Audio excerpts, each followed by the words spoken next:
নমস্কার।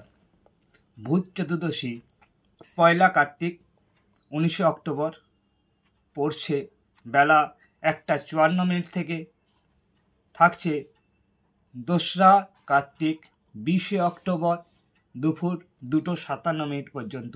স্পেসিফিক ভূত চতুর্দশী হচ্ছে পয়লা কার্তিক 19 অক্টোবর।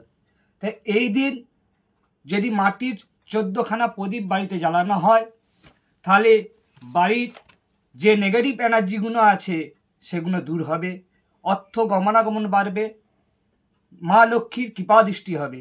তো এই প্রদীপ জ্বালানোর একটি শুভ সময় আছে। কোন সময় জ্বালাবেন না, বিকেল 5:06 থেকে সন্ধে 6:42 পর্যন্ত।